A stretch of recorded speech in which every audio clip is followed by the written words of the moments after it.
Estamos iniciando mais um programa Junta Médica, pela sua rede Mulher de Televisão, trazendo informações de saúde para a sua família. Hoje o tema a ser abordado é hipertensão arterial.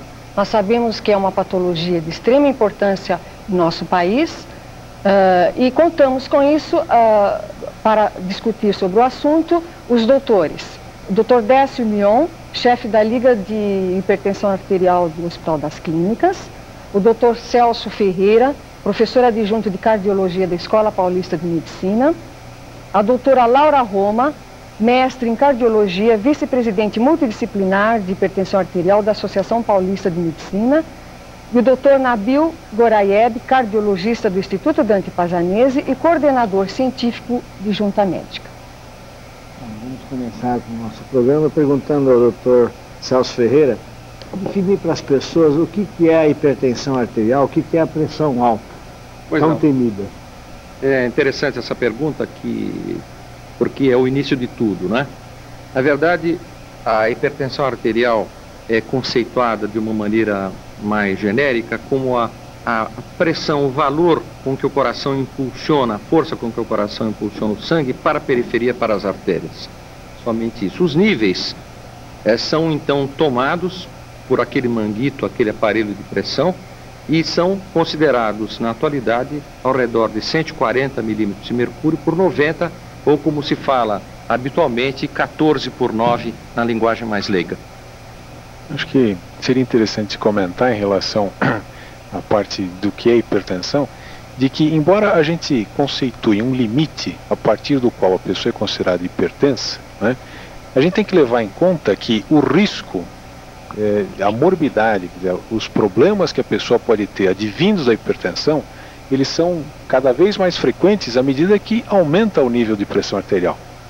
Portanto, a pessoa que tem 12/8 de pressão, ela vive mais do que a pessoa que tem 13/9, 14/10, 15/11 e assim por diante.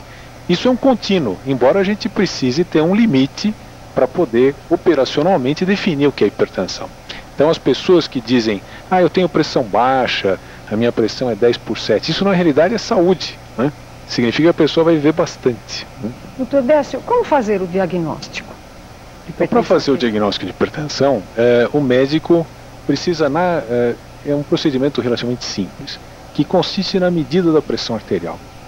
Esse é um procedimento simples porque o aparelho de pressão é um equipamento muito barato, né? Para o diagnóstico de hipertensão você não precisa fazer tomografia, não precisa exames sofisticados, etc.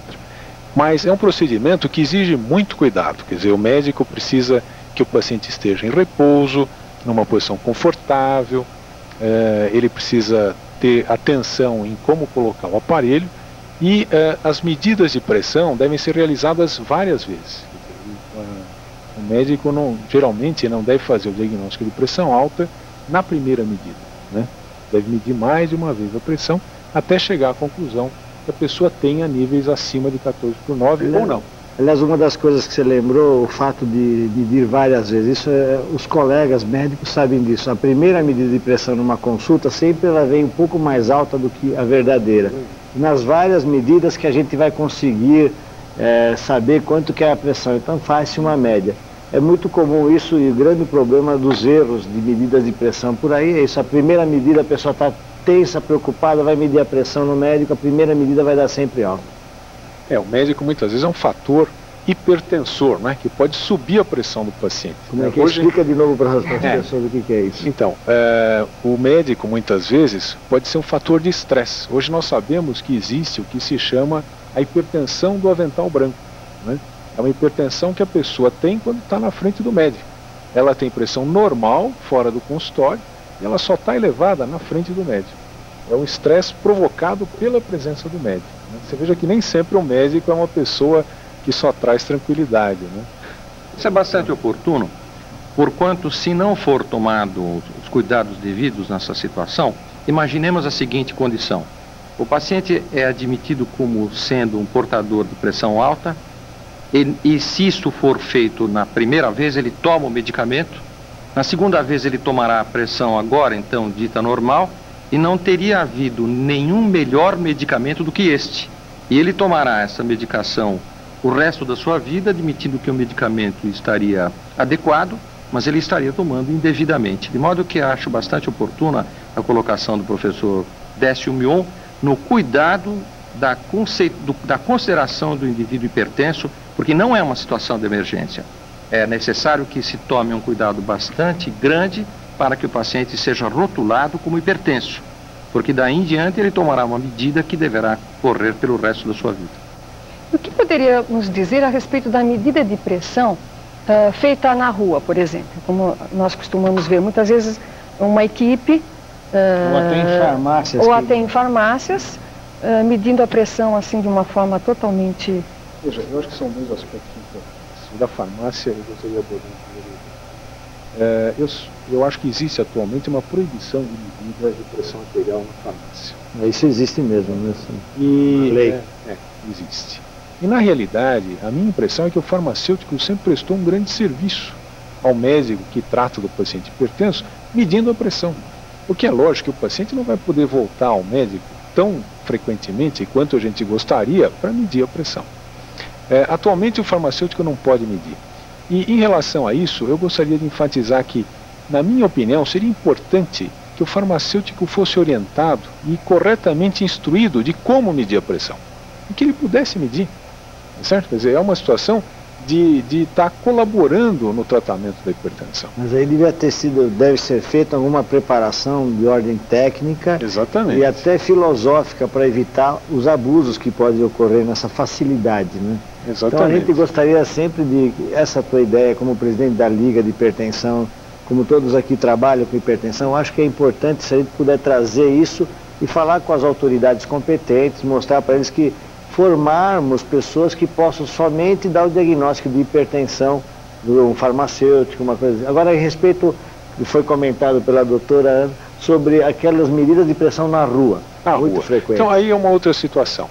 Eu acredito que essas medidas, elas têm um aspecto positivo no sentido de alertar o paciente se a pressão está alta ou não.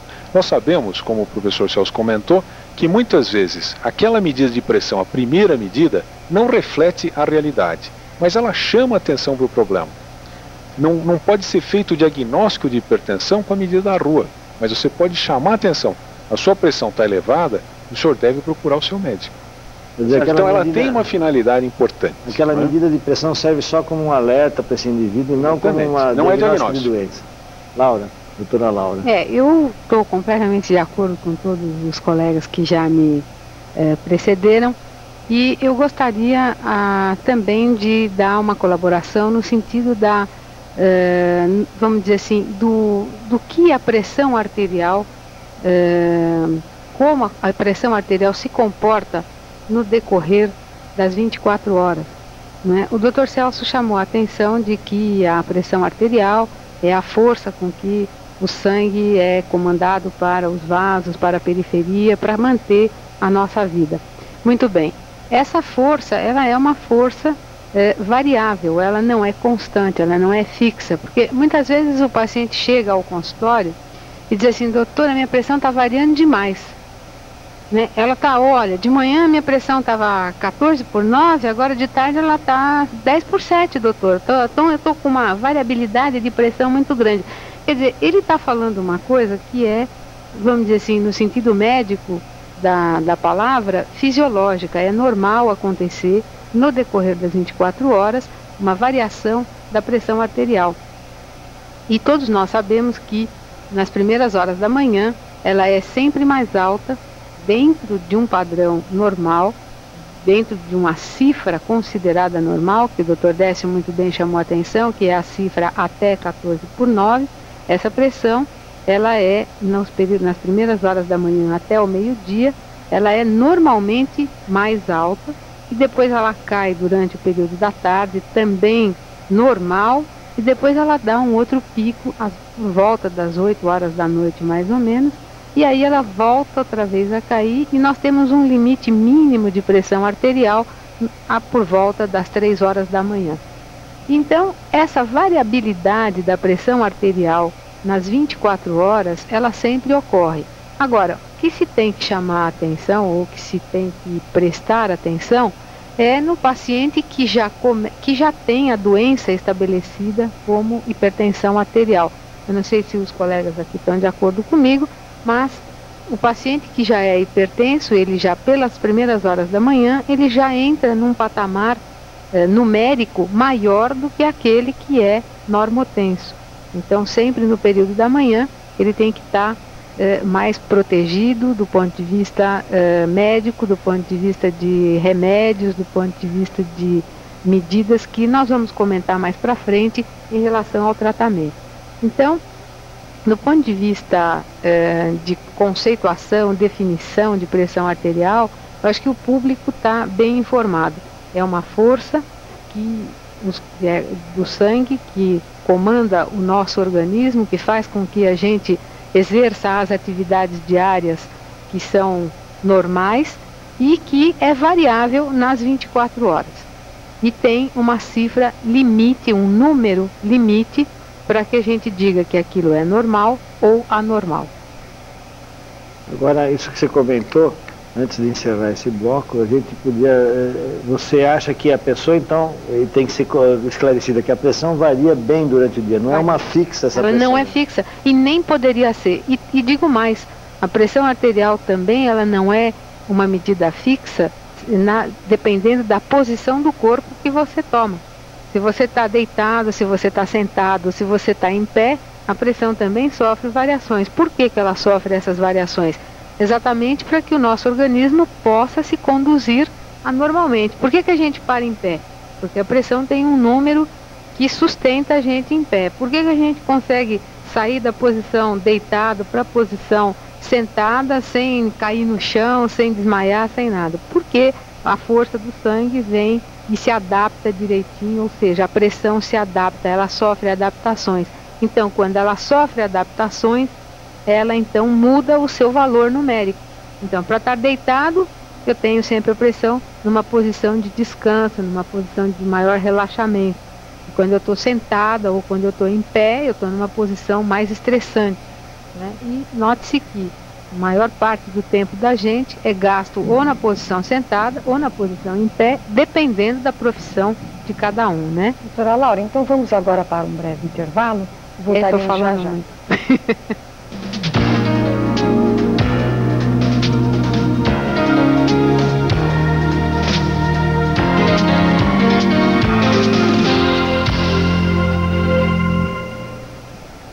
Voltamos com o programa Junta Médica, abordando o tema hipertensão arterial.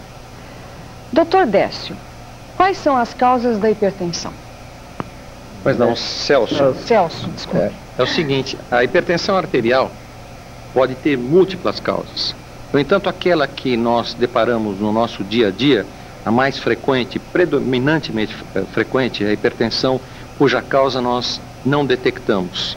É dita primária e é tida por pelo menos 90 ou 95% dos indivíduos que têm pressão alta. Isso significa que existe um número muito grande, um mosaico de condições que proporcionam essa hipertensão arterial, existindo também um fator que é familiar e que predispõe o indivíduo a essa hipertensão arterial. Existem condições conhecidas, mas esse valor será talvez uns 5% da população de hipertensão arterial. Portanto, o que nós devemos considerar no momento que nós estamos nessa mesa é daquela hipertensão arterial cuja causa os médicos não detectam, mesmo que sejam feitos inúmeros e exaustivos exames. É dita hipertensão arterial primária ou essencial. Só para a gente repetir esse assunto, quer dizer que tendo familiares hipertensos ou com pressão alta, os filhos vão ter uma tendência maior de ter hipertensão? É isso mesmo. Existe um fator hereditário, genético, que predispõe aos filhos de hipertensos a se tornarem hipertensos também. Então, essa tendência é de um determinado valor quando um dos pais é hipertenso e é maior quando ambos os pais, pai e mãe, são hipertensos. Isso já traz consigo, e é uma coisa que eu tenho certeza que se falará no futuro, uma condição de tratamento de uma certa forma preventivo da hipertensão arterial em medidas dietéticas, etc., que abordaremos adiante. Mas então existe sim um fator predisponente nessa hipertensão arterial primária, onde a gente não consegue detectar qual é a causa. A hipertensão arterial, ela é mais comum, por exemplo, em alguma raça, ou ela abrange a população?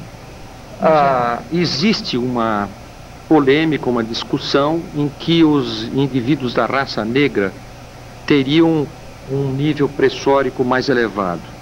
Existem discussões onde seria fatores nutricionais ou fatores hereditários, ou uma questão social até de oportunidade do negro ter acesso ao diagnóstico, ao tratamento médico. Mas de qualquer forma, se nós tivermos que tender para um lado ou por outro, parece que realmente existe uma maior taxa de hipertensão arterial nos indivíduos negros. Mas já que se tocou nesse ponto, é muito interessante, atraente que se diga que existem populações como nossos índios e anomanes que não ingerem o sal como tal e que não se conhece a hipertensão arterial. Ou então indivíduos como populações do Japão, os moradores do norte do Japão que têm uma ingestão de sal bastante maior do que aqueles do sul, também tem uma taxa de ocorrência de pressão elevada muito maior naqueles que ingerem mais sal.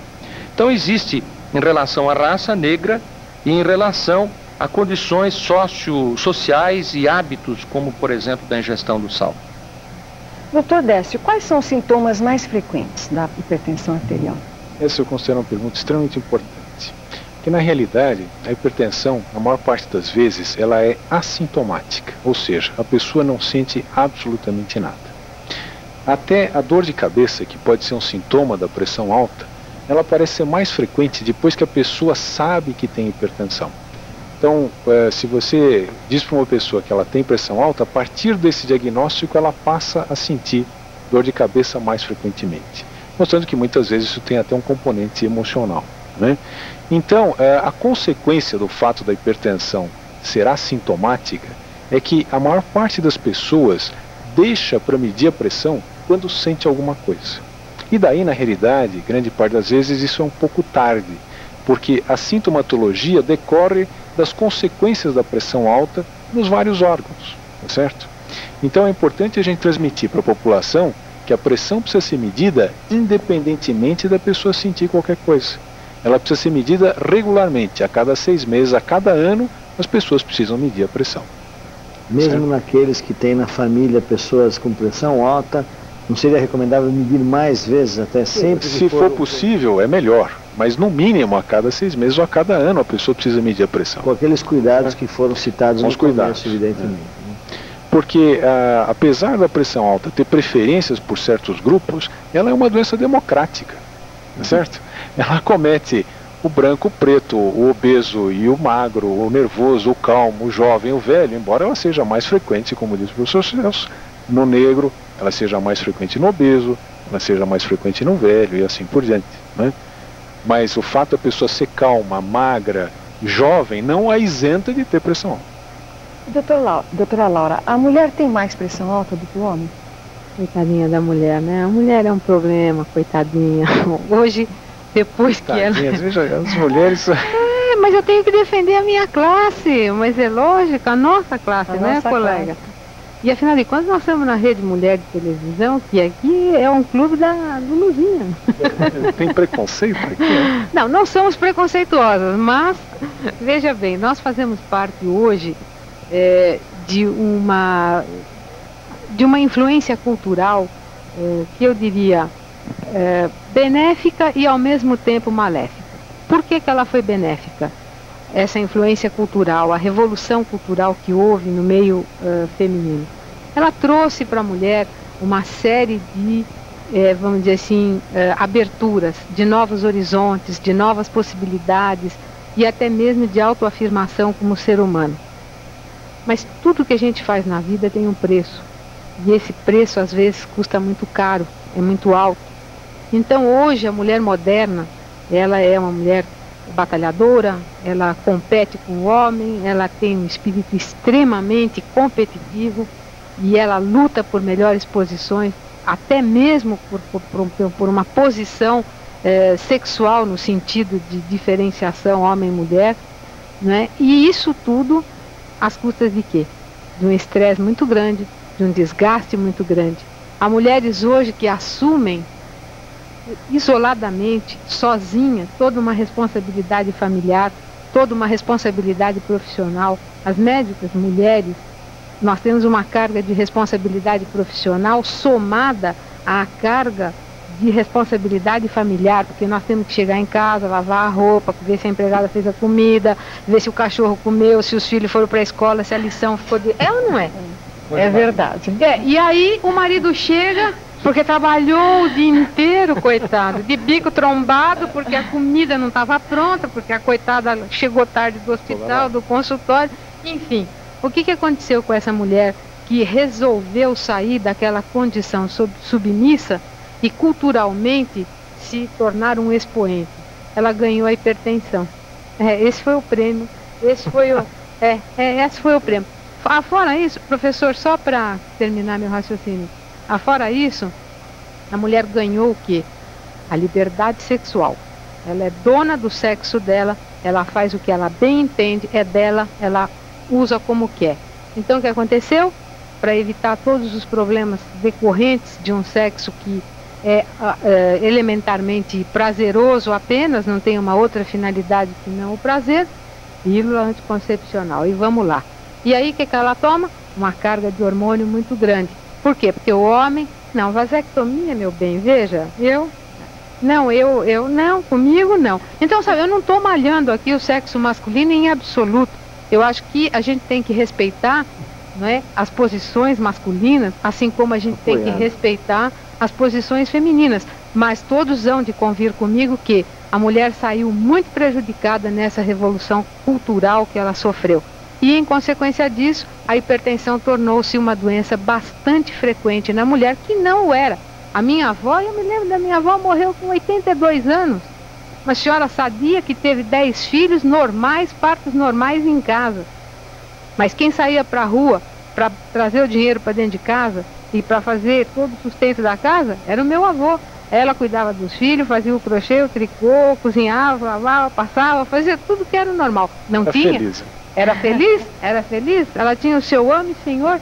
Agora, só que eu acho o seguinte, nós temos que conciliar essa revolução. Nós não podemos retroceder agora, mas também nós não podemos continuar nesse, vamos dizer assim, sacrifício extremo a que nós estamos sujeitas. Eu acho que tem que haver aqui uma divisão de responsabilidades muito maior entre o homem e a mulher. Quer seja no sentido pessoal da coisa, quer seja no sentido cultural da coisa. Ou seja, o marido, a mulher tem que entrar de acordo em relação à pílula, se ela não pode, se ela tem tendência à hipertensão, se ela tem problemas de estresse muito grande lá fora, ele tem que maneirar um pouco a situação. Ele pode cozinhar, lavar e passar como eu faço, por exemplo. Então, no fundo, você quer dizer que tanto o homem quanto a mulher precisam medir a pressão regularmente. Sem dúvida. Doutor Celso, queria só para encerrar... Felizmente, as mulheres têm uma resistência à hipertensão maior que o homem. Elas têm uma sobrevida, mesmo com mesmo níveis de hipertensão, maior do que o homem, não é, Décio? Verdade. Mas temos que ter mesmo, né, professor, para aguentar tudo isso. Vamos agora novamente para um breve intervalo e voltamos já já.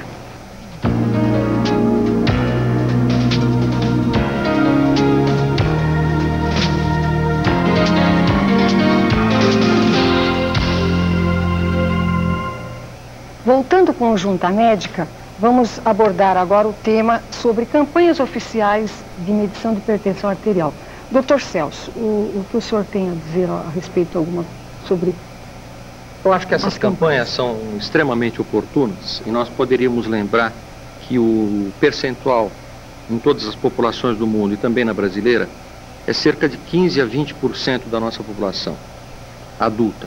Isso significa que se nós tivermos 150 ou 160 milhões de habitantes e 50% são adultos, veja você qual é o número absoluto de hipertensos que nós teremos no Brasil. Isso vai dar ao redor de 10 milhões de hipertensos. Isso significa também que a grande maioria dessa população não sabe que é hipertensa e nós podemos lembrar o que o Décio disse, que a hipertensão arterial não dá sintomas.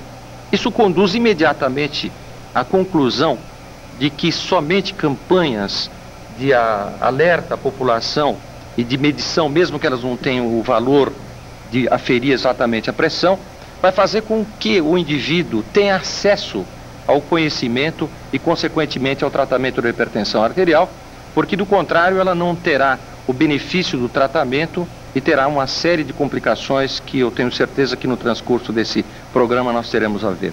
Então as campanhas são extremamente oportunas, importantes e necessárias, especialmente numa população brasileira como a nossa, que é desavisada. Eu acho que nesse sentido é importante a gente lembrar que a maior parte das pessoas que têm pressão alta não sabe que tem pressão alta. Quer dizer, eles passam sem saber que tem a doença. Daqueles que têm a doença, a grande parte não trata e assim por diante, mas é importante a gente lembrar que essas campanhas são fundamentais nesse sentido, né? De mostrar para as pessoas que elas têm Dr. Décio, nesse momento, eu acho de uma justiça muito grande cumprimentar aos programadores, a emissora, pela oportunidade que dá à classe médica de transmitir à população geral a existência da hipertensão arterial, que é uma moléstia sintomática de um número muito grande e que pode ser combatida com facilidade, com benefícios para todos. De modo que eu parabenizo aos organizadores desse programa e os senhores orientadores. Agradecemos o professor Celso. Queria perguntar para o Dr. Décio uma coisa muito frequente e hoje muito comum: os equipamentos de medida de pressão. Com certeza algum de vocês já viu, trouxe um aparelhinho que mede pressão pelo dedo, outro porque mede não sei de que jeito, que é digital, que trouxe do Japão, trouxe do Paraguai. Esses equipamentos de medida de pressão arterial, você considera isso válido tê-los em casa? É válido a vizinha emprestar para medir a pressão da tia, da avó? Isso ajuda ou atrapalha? Então veja, eu acho que isso ajuda muito. Os aparelhos que medem a pressão no dedo, eles costumam dar valores não muito corretos. Aqueles que medem no braço, nós temos aqueles que são automáticos ou os que você mesmo insufla e eles dão a leitura digital. Esses aparelhos, embora eles às vezes não deem um valor muito correto em relação à pressão mínima ou diastólica, eu acho que eles são muito úteis para o paciente analisar variações de pressão. Então o paciente pode fazer esse papel que o farmacêutico fazia no sentido de avaliar a pressão, fazer um acompanhamento da pressão em casa. E eu sempre recomendo aos meus clientes que eles meçam a pressão, quando já estão com a pressão controlada, pelo menos uma vez por mês. E eu sugiro que seja no dia do pagamento, porque é um dia que a pessoa está feliz, não é? Recebeu dinheiro, não pagou conta, etc. Ou triste também, poxa vida. É o que meça uma vez por mês. R$70 dá tristeza. Bom, mas é melhor do que nada, tá certo? É o melhor dia do mês, não é? E você precisa escolher um dia, né, para a pessoa lembrar. Agora, quando a gente está ajustando uma medicação, fazendo uma correção de pressão, etc., daí eu recomendo que a pessoa meça mais frequentemente, certo? Porque ela ajuda o médico. O sujeito pode telefonar para o médico e dizer: olha, minha pressão está tanto, o que eu faço, etc. Você pode até orientar se ele deve reduzir a medicação ou aumentar. E nesse sentido, eu acho que existem dois momentos importantes. A doutora Laura aqui lembrou que a pressão arterial varia ao longo do dia. Então eu sugiro que a pessoa meça a pressão de manhã cedo, antes de tomar a medicação, para saber se o remédio que ela tomou no dia anterior controlou a pressão até a tomada seguinte. Queria só te interromper, você podia explicar então para nós qual é a técnica mais simples de se medir a pressão para evitar problemas? Você vai medir em casa, como é que tem que ser feito? Deitado, sentado? Não, eu acho que o mais prático é você medir a pressão sentado, relaxado, uma posição tranquila, com o braço apoiado, o braço deve estar ao nível do coração. Na mesma altura do coração. Exatamente. Medir sempre no mesmo braço, na mesma posição, com o mesmo aparelho, porque como a gente está vendo, a pressão varia muito. Se você medir deitado, em pé, etc., vai ser diferente. Então medir de manhã cedo, antes da tomada da dose seguinte, e uma medida antes do jantar, por exemplo, para você ter uma ideia das 24 horas. Isso ajuda muito no sentido da gente saber se a pressão está controlada durante todo esse tempo. Então eu acho que esses aparelhos têm essa função. É importante lembrar que existem algumas pessoas que se angustiam muito com a medida da pressão. Então, para essas, não é recomendável que tenha um aparelho em casa, né? Aquela pessoa que acaba medindo a pressão a cada 10 minutos, liga para o médico 3 vezes por dia, e daí realmente é uma situação em que isso acaba sendo prejudicial. Mas na maior parte dos casos, isso é muito útil. Eu acho que talvez valesse a pena a gente comentar um pouquinho também em relação a aparelhos, uma nova maneira de se medir a pressão arterial que os médicos têm agora, que é a monitorização ambulatorial da pressão arterial, a MAPA. Então a MAPA é um aparelho de pressão que você tem as suas atividades normais, ele mede a sua pressão durante as 24 horas do dia, medindo a pressão a cada 10 minutos, a cada 15 minutos, possibilitando que o médico tenha um mapa da sua pressão. Mas ele mede, é um aparelho que mede sozinho, ele já automático. É um monitor automático de pressão. Ele tem o manguito que você põe no braço e um monitor que põe na cintura. Com isso, o médico tem toda essa avaliação, tem um mapa da pressão do paciente, e nesse caso que a gente comentou, por exemplo, em que o paciente tem a hipertensão do avental branco, ou seja, ele é hipertenso só na frente do médico, esse equipamento ajuda você a fazer esse diagnóstico. Por quê? Porque você vai verificar que a pressão só está elevada no momento que o paciente está no consultório. E saindo do consultório a pressão se torna normal. E isso evita o caso que o Dr. Celso comentou da pessoa tomar remédio desnecessariamente. Acho que em relação a equipamentos, esses são os comentários que a gente poderia fazer. Doutora Laura, em relação ao tratamento, o hipertenso ele precisa sempre tomar medicação ou não? Bom, dentro da conduta terapêutica da hipertensão arterial, nós poderíamos dividi-la de duas maneiras. A primeira maneira seria tratar o paciente sem o medicamento, que nós chamamos o tratamento não medicamentoso. O que é o tratamento não medicamentoso? É a orientação geral ao paciente de tudo aquilo que ele pode e que não pode fazer em relação à sua vida diária. Porque também nós não podemos tornar a vida do hipertenso um tormento, um martírio. O médico tem que aliviar o sofrimento. Primum non nocere, né? Esse é o nosso lema, tá certo? Então, muito ajuda quem não atrapalha. Então nós não podemos também exigir do doente coisas assim absurdas que vão tirá-lo completamente da sua rotina. Então nós temos que ter um meio termo na orientação dietética desse paciente. Não ficar infernizando o doente porque ele é obeso, que ele precisa emagrecer, que ele precisa... Porque isso vira um tormento na cabeça dele, ele se angustia cada vez mais, então a gente pode até diminuir a obesidade, mas a gente vai aumentar a ansiedade dele. Então não adiantou muito. Quer dizer, o médico tem que ter um certo, vamos dizer assim, bom senso, um certo critério de abordar o paciente hipertenso, porque, na minha opinião, como profissional, eu acho o hipertenso uma pessoa muito especial. Dentro de toda a patologia cardiovascular, o hipertenso para mim é especial. Ele tem um perfil psicológico especial, ele tem toda uma maneira de ser especial. Quando o hipertenso entra no consultório, você já sabe de antemão que pela maneira dele entrar, pela maneira dele conversar, pela maneira dele se posicionar no consultório, que ele é hipertenso. Então ele tem um perfil especial. Então, para isso, essas medidas não medicamentosas relativas à dieta, fumo, ingestão de álcool, obesidade, estresse, alimentos gordurosos, exercício, tudo isso o médico tem que ter o doente na mão, tem que conhecer muito bem, tem que sentir muito bem o paciente dele para poder recomendar essas medidas. E nem sempre a gente consegue controlar a hipertensão única e exclusivamente com essas medidas que a gente chama não medicamentosas. E aí, então, a necessidade de se adicionar a essas medidas uma droga. A droga, hoje, no mundo dos remédios, elas são inúmeras. Existem aí milhões e milhões de drogas no comércio que servem para tratar a hipertensão. Mas como nós vamos escolher a melhor droga? Qual é a melhor droga para o doente? É a droga que a escolha da droga vai de acordo com cada caso. E uma recomendação fundamental: a partir do momento que o médico disse ao paciente que o tratamento da hipertensão arterial dele só será completo se ele fizer as medidas não medicamentosas e tenha necessidade de tomar um medicamento, Isso ele tem que tomar como religião. É como se a gente estivesse na igreja e o padre dissesse: você tem que rezar uma Ave Maria toda santa noite para ir para o céu. É a mesma coisa. Ele tem que tomar o comprimidinho dele toda noite ou toda hora que o médico mandar. Por quê?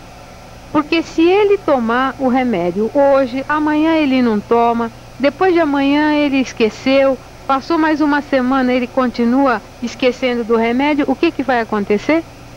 Ele vai ter um descontrole total, ele vai criar uma sanfona no organismo dele, porque uma hora que ele toma o remédio, a pressão abaixa, na hora que ele não toma, a pressão sobe, aquilo vira um mecanismo de sanfona. Conclusão: ele não tem os efeitos desejados e fica mais exposto aos riscos. Então, é fundamental sempre tomar o comprimido, nunca deixar de tomar o remédio, porque ele, toda vez que deixa de tomar o remédio, ele está exposto ao risco de ter uma complicação até fatal da hipertensão arterial. Vamos para um breve intervalo e voltamos já já.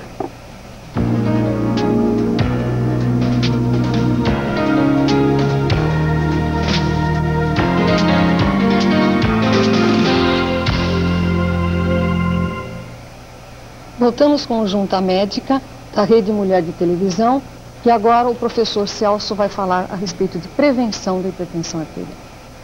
Isso é um assunto, então, bastante importante também. Inicialmente, a prevenção propriamente da hipertensão arterial. Nesse particular, deve-se lembrar aquela condição hereditária. Os indivíduos descendentes de hipertensos têm uma maior propensão. Então, já na criança, uma dieta sem adição de sal, cuidando bem do peso e as condições saudáveis de vida daquela criança, depois do adolescente e do adulto. No caso da hipertensão se instalar, a prevenção também pode se dirigir àquelas complicações propriamente da hipertensão e, no caso, o agravo da hipertensão.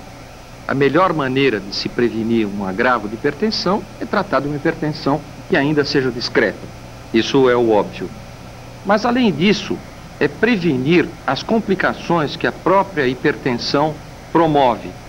Então, diríamos que a pressão alta agride o que nós chamamos de órgãos-alvo, que seria um cérebro, proporcionando derrames cerebrais, o coração, promovendo uma disfunção desse coração, fazendo com que haja falta de ar, etc., ou ainda angina e infarto, o rim, ou mesmo vasos periféricos dos membros inferiores, promovendo gangrena, essas coisas. Tudo isto pode ser prevenido. É importante que se diga que o tratamento da hipertensão arterial é simples e não traz grandes consequências e não é oneroso, podendo ser realizado no seu clínico geral ou mesmo nos ambulatórios da rede de saúde do Estado. Isso é apenas um tratamento não medicamentoso, como disse a doutora Roma, ou mesmo com apenas um comprimido por dia. Na grande maioria dos casos se controla a hipertensão sem grandes problemas, sem efeitos secundários e de uma maneira bastante segura, evitando todas essas complicações. Basta que o paciente entenda que esta moléstia é traiçoeira, assintomática e que o tratamento deve ser seguido. Ele acredite que, mesmo não tendo sintomas, a moléstia está lá e que, para ele evitar todas essas complicações, ele deve seguir toda a orientação do médico, usando a sua medicação, que é simples. É só isso. E a quantidade do sal? Qual seria a dosagem normal? É o seguinte, com relação ao sal, nós temos indivíduos que são sal sensíveis e indivíduos que não o são. Isso é extremamente difícil. Qual é aquele... explicar o que é ser sal sensível. É justamente isso que a gente em seguida diria. São indivíduos que, os sal sensíveis, são aqueles indivíduos que, ao ingerirem uma pequena quantidade de sal, tem uma repercussão imediata na sua pressão arterial e ela sobe. Os indivíduos não sal sensíveis, eles podem ingerir uma grande quantidade de sal e a sua pressão arterial não se moverá. Só que existe um detalhe. É praticamente impossível, a não ser com a experimentação, do indivíduo ingerindo sal, se fazer a diferença de uma coisa ou outra. Em termos práticos, eu acho que nós devemos nos comportar da seguinte maneira: não colocar adição de sal à comida e não colocar o saleiro na mesa. Porque, além do mais, a restrição de sal é uma condição socialmente difícil, é no seu trabalho em que a alimentação é feita com sal, ou mesmo na sua casa, onde o restante dos familiares não se habituam com a feitura da comida sem sal e adição depois. De modo que parece uma coisa simples, mas não é. Então a não colocação de uma suplementação de saleiro na mesa é uma coisa bastante oportuna. Eu queria lhe perguntar, professor Celso, aproveitando, depois o Dr. Décio e a Laura vão complementar, existem sais, ou sal, existe um sal especial que pertence, pode usar nas farmácias? Porque isso é sabido. Eu queria saber, você recomenda que se use esse sal que é para quem tem pressão alta? É verdade que são sais que existe uma pequena quantidade de cloreto de sódio e sais de potássio. Contudo, o sabor desse produto deixa um amargo na boca que é extremamente desagradável. E também pode-se dizer o seguinte, que a nossa sensibilidade ao sal muda. Se nós lembrarmos o que nós dissemos inicialmente, que os Yanomamis não usam sal na sua alimentação, se vê que existe um conteúdo da própria alimentação que contém uma pequena quantidade de sal, sem a necessidade de adição de sal, e o nosso paladar se adapta a menores condições de sal. É comum um indivíduo que usa uma restrição de sal ir em uma outra casa em que isto não ocorra e ele sinta um sabor extremamente salgado naquela alimentação porque ele já se habituou com aquele teor menor. De modo que o mais fácil não é usar um substituto de sal, mas sim usar o mesmo sal em quantidades menores. Eu acho que realmente isso é importante. Geralmente as pessoas que têm pressão alta, que já sabem que têm pressão alta, dizem que comem pouco sal, né? Estão preocupadas com isso e comem pouco sal e tal. E daí eu sempre pergunto, bom, quanto dura 1 quilo de sal na sua casa? Né? Porque se a gente fizer uma conta rápida, 1 quilo de sal para uma casa de 4 pessoas, se as pessoas comerem em torno de 5 a 6 gramas, esse quilo deve durar 1 mês e pouco, 1 mês e meio, praticamente. E as pessoas geralmente dizem, a gente come com muito pouco sal em casa. Quanto dura 1 quilo de sal? Dura 1 semana, 10 dias, etc. Então, isso é uma maneira prática da gente ter uma noção. Quer dizer, se na sua casa 1 quilo de sal está durando menos do que 1 mês e são 4 pessoas, as pessoas estão comendo muito sal. E outra coisa também que a gente vê muito na prática, eu pelo menos no meu consultório, eu estou assim, ouvindo bastante, o doutor Nabil está me mandando abaixar o microfone, eu vou obedecer.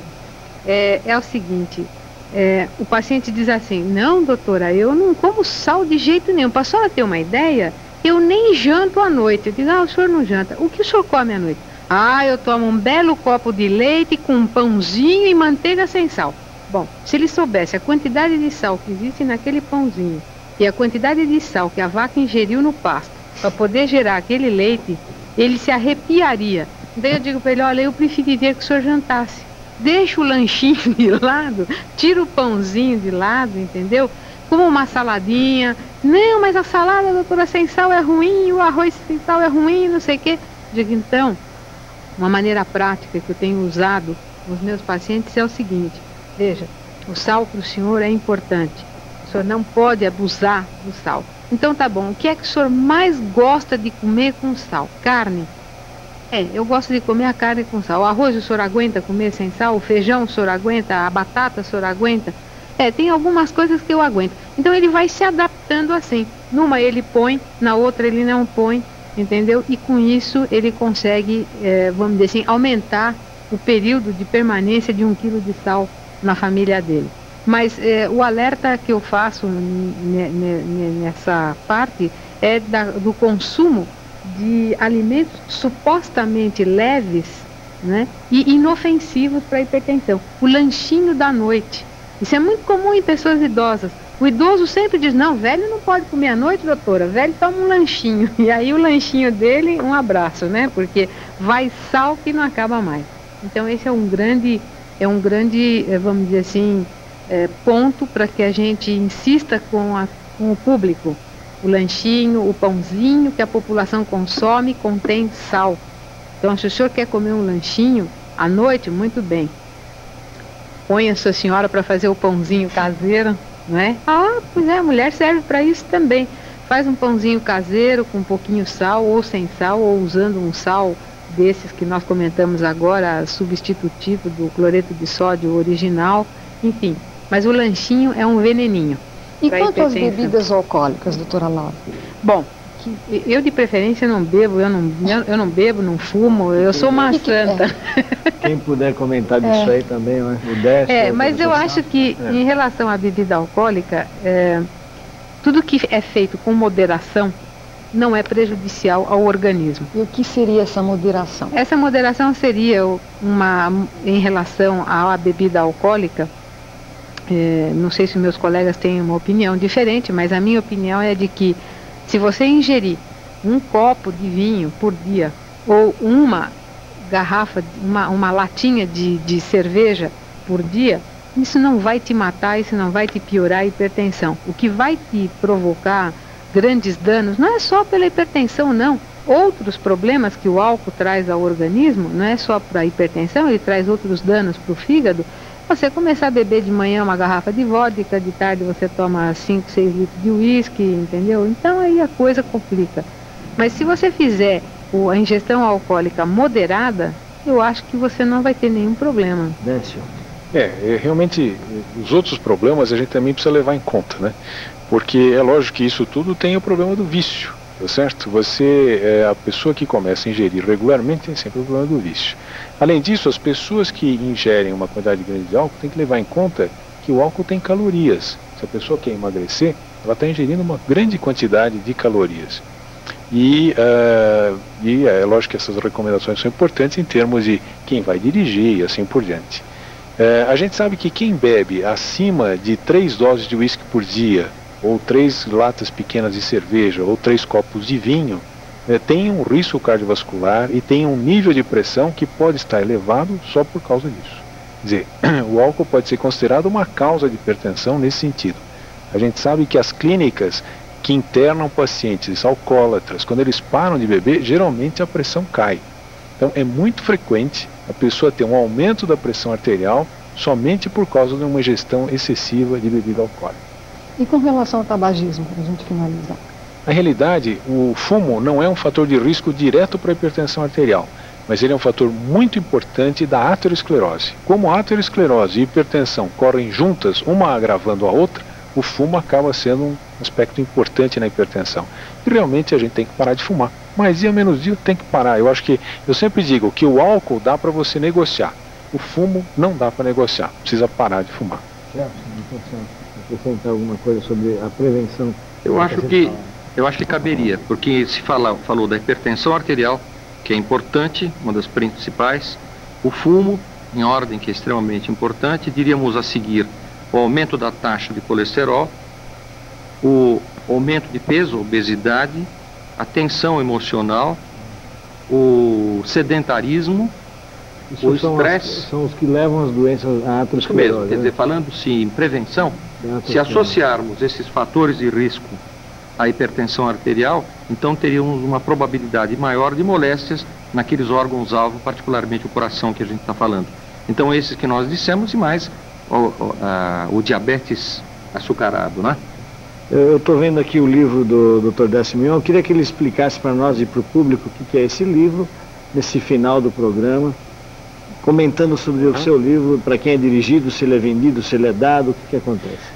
Veja, a gente sempre sentiu muita necessidade de explicar para os pacientes esses aspectos relacionados à hipertensão, principalmente em termos do tratamento não medicamentoso. Quer dizer, o que o paciente pode fazer para colaborar no tratamento da hipertensão.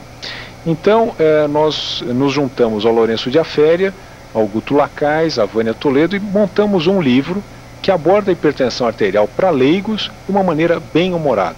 Quer dizer, não falamos em números, não falamos em dados de estatística, comentamos todos os fatos importantes, procurando mostrar o lado positivo da hipertensão, que é uma doença grave, mas que com tratamento você evita as complicações.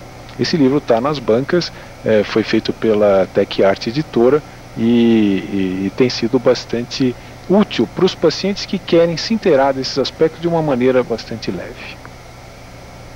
Encerramos mais uma junta médica da Rede Mulher de Televisão. Agradecemos aos colegas aqui presentes e até a próxima semana com muita saúde para todos.